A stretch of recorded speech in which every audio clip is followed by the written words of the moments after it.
Hi, I'm Brian Bowen. I'm limited by agoraphobia, so I'm not able to attend there in person. But I predict the January 6th committee will discover the insurrection was an attempt to decapitate the line of succession to the presidency, including Vice President Mike Pence, number one, Speaker Nancy Pelosi, number two, President pro tempore of the Senate, Chuck Grassley, as well as Majority Leader Mitch McConnell. That would move number four, Secretary of State Mike Pompeo, to Vice President. Number five, Secretary of the Treasury Steve Mnuchin, to the Speaker of the House. And number six, Mark Esper, to President pro tempore of the Senate. Interestingly, Mark Esper was fired by Trump on November 9th, 2020, which would leave the position open. And, based on Lindsey Graham's fealty to Trump on one hand and his quick "count me out, enough is enough" speech on January 7th, it would seem Trump had promised Graham the spot, and Graham later realized what he had actually signed up for, tried to back out, but found he was stuck with his fealty to Trump if he wanted to live. But that also meant Graham has this dirt on Trump that he can share anytime he likes. It seems Mr. Esper didn't want to play along.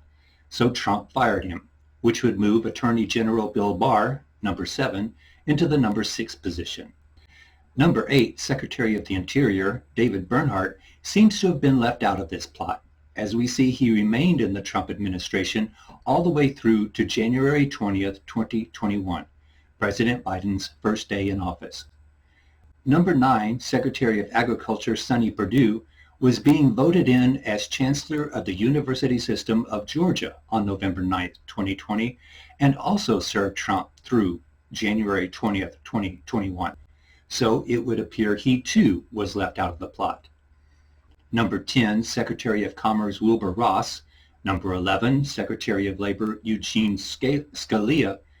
Number 12, Secretary of Health and Human Services Alex Azar.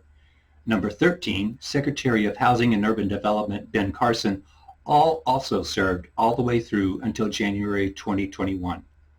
But then there is number 14, Secretary of Transportation Elaine Chao, who is a wife of Mitch McConnell, who resigned the Trump administration on January 7th, 2021, the day after the attack on the Capitol. Number 15, Secretary of Energy Dan Brule, remained until the end of Trump's term. Number 16, Secretary of Education Betsy DeVos resigned, writing to Trump in her resignation letter, quote, "There is no mistaking the impact your rhetoric had on the violent riots at the U.S. Capitol." And she called Trump's rhetoric about the situation the inflection point for me. Number 17, Secretary of Veterans Affairs Robert Wilkie, and number 18, Secretary of Homeland Security Kirstjen Nielsen, who had resigned on April 10th, 2019. So this would move Mike Pompeo to Vice President. Let's turn now to examine his remarks of November 10th, 2020. Is the State Department currently preparing to engage with the Biden transition team? And if not, at what point does a delay hamper a smooth transition or pose a risk to national security? There will be a smooth transition to a second Trump administration. All right, we're ready. The world is watching what's taking place here. We're going to count all the votes. When the process is complete, there'll be electors selected. There's a process. The Constitution lays it out pretty clearly. The world should have every confidence that the transition necessary to make sure that the State Department is functional today, successful today, and successful with the president who's in office on January 20th, mid-afternoon, will also be successful. I went through a transition on the front, and I've been on the other side of this. I'm very confident that we will do all the things that are necessary to make sure that the government, the United States government, will continue to perform its national security function as we go forward. In hindsight, we can begin to see Mike Pompeo's foreknowledge of the January 6th attack on the Capitol. Mr. Pompeo said there will be a smooth transition to a second Trump administration. Pompeo made his remarks on November 10th, 2020, but nobody had been fired or resigned from the administration with the exception of Mark Esper, whom Trump had fired November 9th, 2020, the one day right before Mr. Pompeo made his video. So what did Pompeo mean by a smooth transition? Openings in the president's cabinet are routinely filled on an as-needed basis, but it does not require a transition going into a president's second term. President Obama served 2 terms, but there was no 2 transitions. Same with Bush Jr., Bush Sr., and Bill Clinton. This is a tell. It shows Pompeo knew there was going to be a transition to replace number 1, Vice President Mike Pence, number 2, Speaker Nancy Pelosi, and number 3, President pro tempore of the Senate, Chuck Grassley, as well as Mitch McConnell. Pompeo is giving these very odd remarks because he knows he is about to get promoted to vice president. Or at least that's what Trump has promised him at this point. And if Pompeo was the bagman for Trump selling top secret documents to adversaries like North Korea and or Iran, he knew he would have enough dirt on Trump to remain as vice president. Then Pompeo says, "We're ready. The world is watching."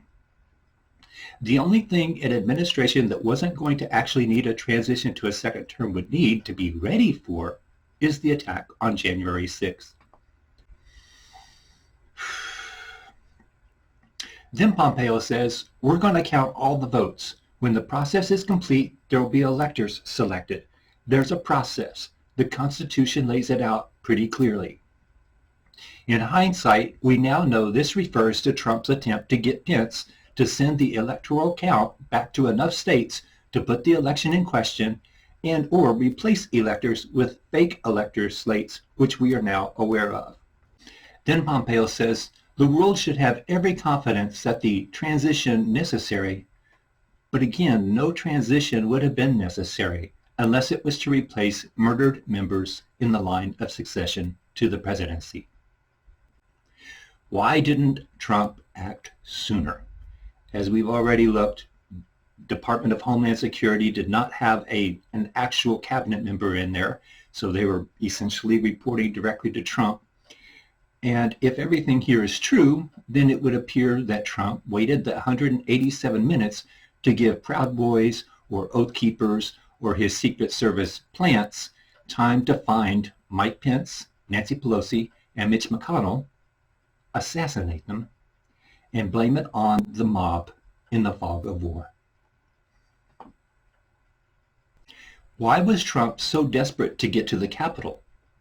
Further into the Pompeo remarks, he rambles a bit about how the State Department, Homeland Security, and Justice Department would function properly before, during, and at 1 minute past noon for whomever the president was on January 20th, 2021.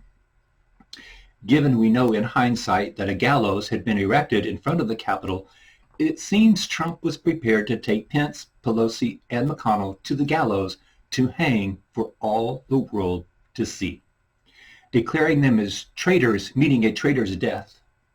Or at least that's what he told the mob, knowing full well they would actually be killed wherever they were found and then blamed on the mob. Either way, then I imagine, since they brought so many of them, Trump would order all the members of Congress to be zip-tied and seated in the chamber.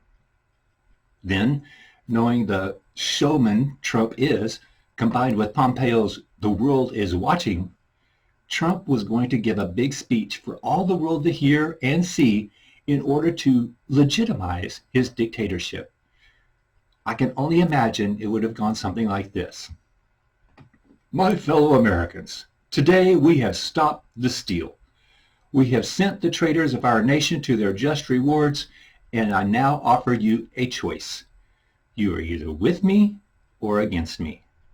Members of Congress, you are free to leave your post, and we will hold new elections to fill your vacant seats, or you are free to remain and serve the president the way the Founding Fathers intended." Something like that anyway. Anyway, I'll stop there. But I do have to wonder if that Oath Keeper's text to "help Ronnie Jackson, he has critical data to protect," was Trump's speech.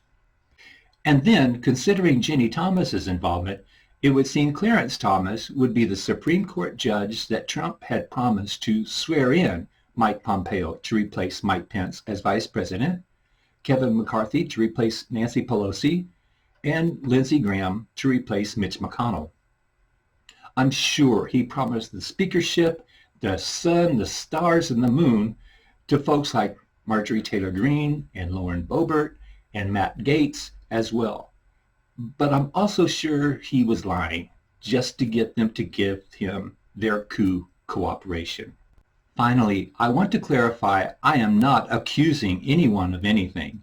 I'm just attempting to connect some dots to see if it leads the January 6th committee to invite additional players to testify. I realize it may come to nothing. The scary part is, though, it's logical. Very, very logical.